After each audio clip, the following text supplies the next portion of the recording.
5 सरकारी investment scheme जिसमें risk भी कम है, टैक्स भी नहीं लगता, और इसमें से 2 स्कीम ऐसी हैं जो 10 से 14% का रिटर्न देती हैं। जी हां, 10 से 14% गवर्नमेंट स्कीम में। अब आप में से बहुत लोग कहेंगे कि यार गवर्नमेंट स्कीम तो बेकार होती है, इसमें रिटर्न और इंटरेस्ट भी बहुत कम मिलता है, राइट?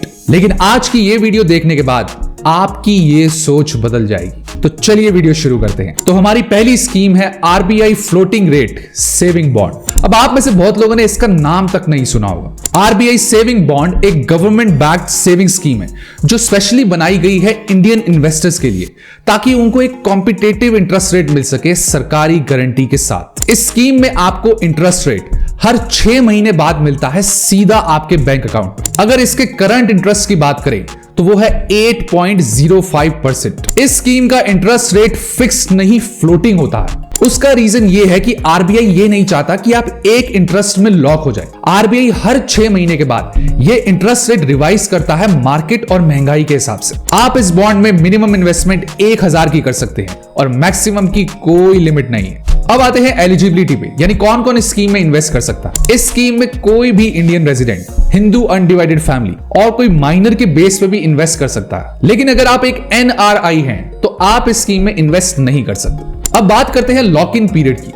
आरबीआई के सेविंग बॉन्ड का लॉक इन पीरियड है 7 इयर्स, यानी 7 साल के बाद ये स्कीम मैच्योर होती है और आप अपने पैसे विड्रॉ कर सकते हैं। लेकिन अगर आप मैच्योरिटी से पहले यानी 7 साल से पहले अपने पैसे विड्रॉ करना चाहते हैं तो उसके लिए कोई कंडीशंस और पेनल्टी होती है। अब सीधा चलते हैं इन्वेस्टमेंट कैलकुलेटर पे और कैलकुलेट करके देखते हैं कि आप इसमें कितना इन्वेस्ट करेंगे तो अप्रॉक्स कितना मिलेगा। अगर आप इस स्कीम में 10 लाख का अमाउंट इन्वेस्ट करते हैं और रेट ऑफ इंटरेस्ट लेते हैं 8.05% जो करंट इंटरेस्ट रेट है, और टाइम पीरियड यानी लॉक इन पीरियड है इसका 7 इयर्स, तो आपकी 10 लाख की इन्वेस्टमेंट पे आपको मैच्योरिटी पे 17,19,000 का अमाउंट मिलेगा, यानी 7,19,000 का आपको रिटर्न मिलेगा। अब चलते हैं हमारी दूसरी इन्वेस्टमेंट पे जो है एनएचएआई का इनविट बॉन्ड्स। एनएचएआई के इनविट्स बॉन्ड एक गवर्नमेंट बैक्ड इन्वेस्टमेंट स्कीम है जिसमें एनएचएआई यानी National Highway Authority of India investment raise करती है आपके और मेरे जैसे इन्वेस्टर्स से बॉन्ड बेच के।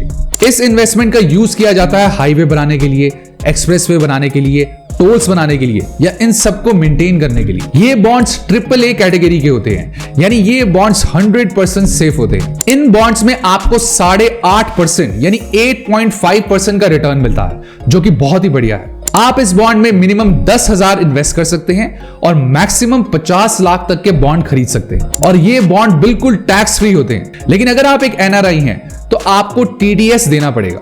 अगर लॉक इन पीरियड की बात करें तो इस बॉन्ड का लॉक इन पीरियड होता है 5 साल, यानी 5 साल के बाद यह बॉन्ड आपका मैच्योर हो जाता है। इकोनॉमिक टाइम्स के आर्टिकल के हिसाब से एनएचएआई करीबन 15,000 करोड़ के बॉन्ड्स निकालेगी 2024 में, जिसे आप अनाउंसमेंट के बाद किसी भी ब्रोकर से खरीद सकते हैं। अब चलते हैं अपनी तीसरी इन्वेस्टमेंट स्कीम पे जो है एनपीएस यानी नेशनल पेंशन सिस्टम या स्कीम। नए बजट में गवर्नमेंट ऑफ इंडिया ने काफी सारे चेंजेस किए हैं एनपीएस स्कीम में। एनपीएस यानी national pension system one of the highest return देने वाली स्कीम है गवर्नमेंट ऑफ इंडिया की। इस स्कीम में आपके पैसे 4 जगह इन्वेस्ट किए जाते हैं, इक्विटी में, कॉर्पोरेट डेट्स में, गवर्नमेंट बॉन्ड्स में और ऑल्टरनेटिव इन्वेस्टमेंट फंड्स में। यह स्कीम बिल्कुल म्यूचुअल फंड्स की तरह काम करती है, इसलिए इसके रिटर्न्स भी मार्केट डिपेंडेंट होते हैं। आप अपनी स्क्रीन पे इस स्कीम के पिछले 10 साल के रिटर्न देख सकते हैं एज ऑन 23 Feb 2024। तो जब आप इन सब रिटर्न्स की एक एवरेज निकालेंगे तो वो करीबन 10 से 13% के बीच आएगी। अगर इसकी एलिजिबिलिटी की बात करें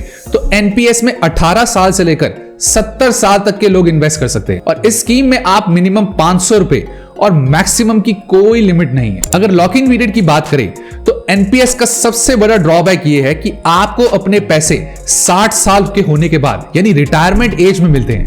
60 साल से पहले आप अपने पैसे विड्रॉ नहीं कर सकते। 60 साल के होने के बाद आपको अपनी इन्वेस्टमेंट का 60% लमसम मिल जाता है, यानी एक साथ आपको 60% मिल जाएगा, और बाकी 40% का आपको एक एन्युटी प्लान लेना पड़ता है जिसपे आपको करीबन 4 से 6% का रिटर्न भी मिलता है, और वो आपको एक मंथली इंस्टॉलमेंट में मिलता है। अगर टैक्स की बात करें तो इसमें आपको 80C के अंदर 1.5 लाख की डिडक्शन मिलती है, प्लस आपको सेक्शन 80CCD1B के अंदर 50,000 की और रिबेट मिलती है, यानी इस स्कीम पे आपको टोटल 2 लाख की रिबेट मिलती है।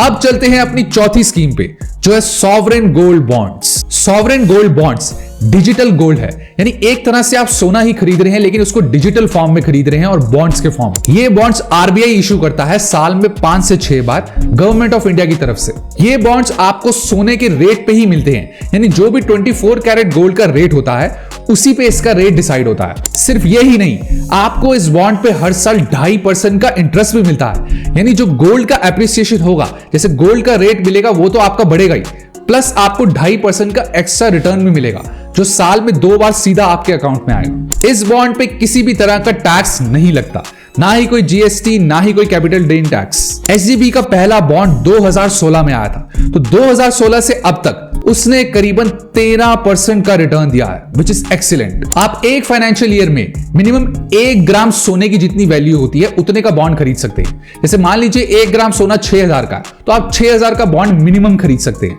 और मैक्सिमम आप 4 किलो सोने की जितनी वैल्यू होती है उतने का बॉन्ड खरीद सकते हैं। अगर इसके मैच्योरिटी पीरियड की बात करें तो सॉवरेन गोल्ड बॉन्ड का मैच्योरिटी पीरियड होता है 8 साल, यानी 8 साल के बाद आरबीआई आपसे ये बॉन्ड वापस खरीद लेता है और जो भी करंट सोने का रेट होता है उसके हिसाब से आपके पैसे आपके अकाउंट में डाल देता है। मैंने सॉवरेन गोल्ड बॉन्ड्स के ऊपर एक डिटेल वीडियो भी बनाई है जिसे आप इस वीडियो के बाद देख सकते हैं, लिंक डिस्क्रिप्शन में है। अब हमारी लास्ट स्कीम है senior citizen saving scheme. Senior citizen saving scheme एक गवर्नमेंट बैक्ड स्कीम है जो रिटायर्ड लोगों के लिए है, यानी जो लोग 60 साल के ऊपर हैं वही सिर्फ इसमें इन्वेस्ट कर सकते हैं, और ये उन्हीं लोगों के लिए है जो रिटायरमेंट एंजॉय करना चाहते हैं। इस स्कीम में आप मिनिमम 1000 पे और मैक्सिमम 30 लाख का अमाउंट इन्वेस्ट कर सकते हैं। पिछले कुछ साल पहले ये मैक्सिमम अमाउंट 15 लाख था, लेकिन गवर्नमेंट ऑफ इंडिया ने इसे बढ़ाकर 30 लाख कर दिया। इस स्कीम का इंटरेस्ट रेट है 8.2%, विच इज गुड, और ये आपके बैंक अकाउंट में क्वार्टरली आता है, यानी हर 3 महीने बाद गवर्नमेंट आपके बैंक अकाउंट में आपका इंटरेस्ट डाल देती है। इस स्कीम का इंटरेस्ट रेट भी हर 3 महीने बाद रिवाइज होता है मार्केट और महंगाई के हिसाब से, लेकिन ऐसा नहीं है कि आपका इंटरेस्ट रेट भी चेंज होता रहेगा। आपका इंटरेस्ट रेट फिक्स रहेगा, जिस टाइम पे भी आपने स्कीम में इन्वेस्ट किया है वो इंटरेस्ट रेट आपका फिक्स हो जाएगा। इस स्कीम का मैच्योरिटी पीरियड है 5 साल, यानी 5 साल के बाद आप अपने पैसे विड्रॉ कर सकते हैं, लेकिन अगर आप चाहें तो 3 साल के लिए इसको और भी एक्सटेंड करा सकते हैं 5 साल के बाद, यानी तब आपकी इन्वेस्टमेंट ड्यूरेशन टोटल 8 साल हो जाएगी। लेकिन अगर कोई प्री मैच्योर विड्रॉल करना चाहता है, यानी 5 साल से पहले ही अपने विड्रॉ करना चाहता है, तो उसके लिए कुछ पेनल्टीज हैं। जैसे कि अगर आप अपने पैसे 2 साल से पहले विड्रॉ करते हैं तो आपको 1.5% का अमाउंट पेनल्टी देनी पड़ेगी। वहीं अगर आप 2 साल के बाद विड्रॉ करते हैं तो आपको 1% पेनल्टी देनी पड़ेगी। अगर टैक्स की बात करें तो इस स्कीम में भी आपको 80C के अंदर 1.5 लाख तक की डिडक्शन मिलती है। तो ये थी टॉप 5 गवर्नमेंट इन्वेस्टमेंट स्कीम जिसमें आप अपने पैसे इन्वेस्ट कर सकते हैं और एक अच्छा खासा रिटर्न कमा सकते हैं। अब मिलेंगे ऐसी ही अगली इंटरेस्टिंग येट इंफॉर्मेटिव वीडियो में। तब तक के लिए do like, share, subscribe and comment to my YouTube channel which is money right.